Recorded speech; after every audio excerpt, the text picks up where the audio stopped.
प्रदेश के मेरठ में रहने वाली प्रिया की शादी 12 साल पहले राजीव नाम के एक शख्स से हुई। शादी के बाद प्रिया को एक बेटी हुई जिसका नाम इन्होंने कशिश रखा, लेकिन ये शादी ज्यादा चल नहीं सकी और शादी के 2 साल बाद ही राजीव से प्रिया का तलाक हो गया। तलाक होने के बाद प्रिया अपनी 2 साल की बेटी के साथ अपने परिवार से दूर एक किराए के घर में रहने लगी। साथ ही अपनी और अपनी बेटी की जिम्मेदारी उठाने के लिए उसने अपने पैरों पर खड़ा होने का फैसला किया और एक ब्यूटी पार्लर में काम करने लगी। जिस घर में प्रिया रहती थी वहीं पर उसकी पहचान चंचल नाम की एक लड़की से हुई और कुछ ही टाइम में दोनों के बीच अच्छी दोस्ती हो गई। प्रिया की जिंदगी धीरे धीरे फिर से पटरी पर लौटने लगी। वो अपनी बेटी की परवरिश अच्छे से कर रही थी। कुछ साल बीता और फिर एक दिन 2012 में प्रिया के फेसबुक अकाउंट पर अमित गुर्जर नाम के एक लड़के की रिक्वेस्ट आई।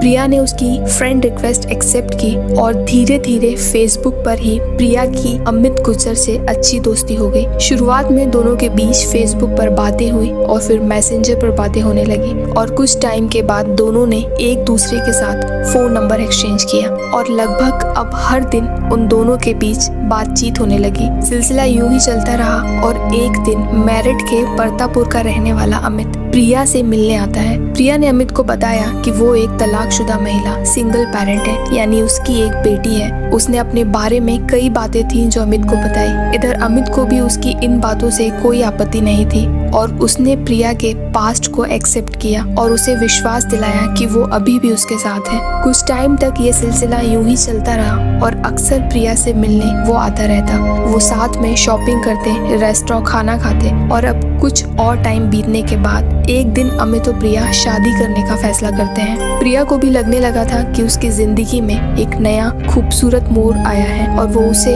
एक मौका तो जरूर देना चाहेगी। प्रिया अपने परिवार के लोगों से संपर्क में नहीं थी, पर उसकी जिंदगी में जो कुछ भी चल रहा था वो अपनी हर बात उसकी फ्रेंड चंचल से शेयर करती थी और अपने और अमित के रिश्तों के बारे में भी वो चंचल को बताती रहती थी। इधर अब अमित और प्रिया शादी कर लेते हैं और अमित के कहने पर प्रिया अपनी बेटी को लेकर मेरठ आ जाती है, जहां अमित ने एक कॉलोनी में मकान खरीदा और दोनों एक साथ वहां रहने लगे। कुछ दिनों तक तो सब कुछ ठीक ही रहा और फिर धीरे धीरे प्रिया को अमित के बर्ताव में बदलाव दिखने लगे, या ये कहें कि अमित का असली चेहरा अब प्रिया के सामने आने लगा। वो अक्सर उसके साथ दुर्व्यवहार करने लगा, फिर भी जैसे तैसे वो उसके साथ रह रही थी। और इसके बाद एक दिन प्रिया को पता चलता है कि जिस अमित गुर्जर के साथ वो पिछले 5 सालों से रह रही है वो असल में शमशाद अली है। और इतना ही नहीं, वो एक शादीशुदा आदमी है जिसके 3 बच्चे हैं। उसकी पत्नी अफसाना उर्फ आयशा बच्चों के साथ बिहार में रहती है। प्रिया को जब ये पता चला कि उसके साथ इतना बड़ा फरेब हुआ है तो उसके पैरों तले जमीन खसक गई और इस बारे में उसने चंचल को भी बताया।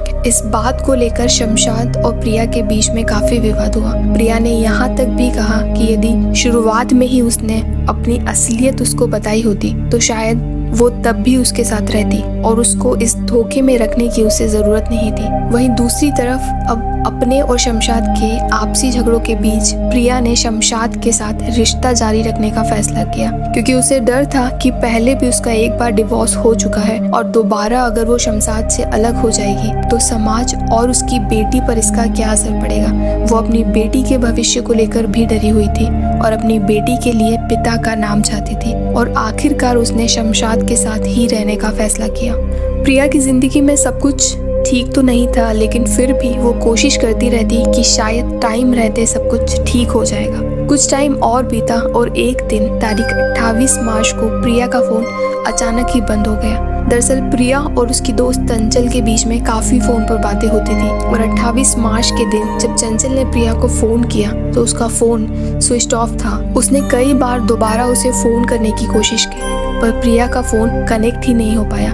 उसने शमशाद के मोबाइल पर भी कॉल किया पर वहाँ भी उसकी बात नहीं हुई, क्योंकि चंचल प्रिया और शमशाद के रिश्तों के बारे में जानती थी और ऐसे में अचानक प्रिया से उसका संपर्क टूट जाना ये सब कुछ उसे सही नहीं लगा। उसने काफी कोशिश की कि वो कैसे भी प्रिया से बात कर सके और सब कुछ आजमाने के बाद आखिरकार उसने 30 मार्च को प्रिया के पड़ोसियों को फोन किया। प्रिया ने उसे वो नंबर इमरजेंसी सिचुएशन के लिए दिया था। जब उसने पड़ोसियों में से किसी एक को फोन किया तो उन्होंने बताया कि प्रिया और शमशाद दोनों ही घर में नहीं है। दिन बीतते जा रहे थे और चंचल को प्रिया की कोई जानकारी नहीं थी। वो लगातार उसे कॉल कर रही थी पर उसका फोन बंद ही आता रहता और आखिरकार लगभग 15 दिन ऐसे ही बीत जाते हैं और फिर वो पुलिस स्टेशन जाती है और शमशाद के खिलाफ एक रिपोर्ट लिखवाती है, जिसके बाद पुलिस शमशाद को पुलिस स्टेशन बुलाती है, जिस पर वो बताता है कि प्रिया से उसका झगड़ा हुआ था और वो घर छोड़कर चली गई है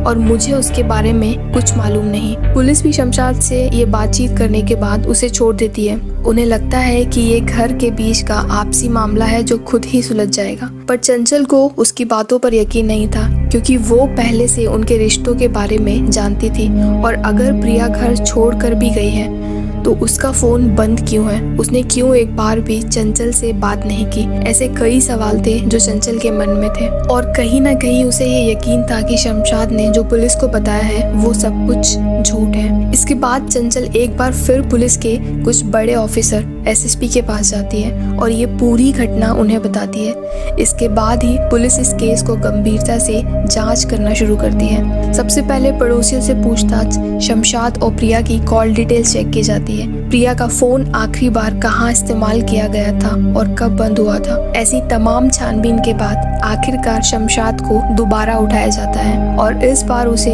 सख्ती से पूछताछ की जाती है। शमशाद टूट जाता है और एक हैरान कर देने वाला सच सबके सामने आता है। वो पुलिस को बताता है कि 28 मार्च के दिन, जिस दिन प्रिया का फोन बंद हुआ था, उसी दिन शमशाद ने प्रिया और उसकी बेटी कशिश की गला घोंटकर हत्या कर दी थी।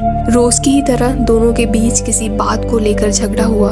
शमशाद ने मारपीट शुरू कर दी। प्रिया ने खुद को बचाने की काफी कोशिश की। उसने न सिर्फ शमशाद को नाखूनों से खरोचा बल्कि रसोई में रखे एक चाकू से उस पर हमला कर दिया। चाकू से शमशाद की कलाई कट गई तो गुस्से में आकर उसने प्रिया का गला घोंट दिया। वो सांस नहीं ले सकी और मौके पर ही उसकी मौत हो गई। इसके बाद शमशाद ने बेडरूम में सो रही प्रिया की बेटी को तकिए से दम घोंटकर उसकी भी हत्या कर दी और उसके बाद अगली सुबह शमशाद ने दोनों शवों को ठिकाने लगाने के लिए बेडरूम में ही 8 फीट गहरा गड्ढा खोदा। उसने उन दोनों पर नमक के 20 पैकेट छिड़के ताकि ये सुनिश्चित कर सके कि वो जल्दी से ममीकृत हो जाए। शमशाद के बयानों के आधार पर पुलिस ने उस जगह की तलाशी ली और शमशाद के मकान के बेडरूम का फर्श तुड़वाया तो 115 दिनों बाद वहां से एक कंकाल बरामद किया गया। शमशाद को पुलिस ने गिरफ्तार किया और प्रिया की दोस्त चंचल ने यदि प्रिया को ढूंढने की कोशिश नहीं की होती तो शायद आज तक ये कहानी लोगों के सामने नहीं आती।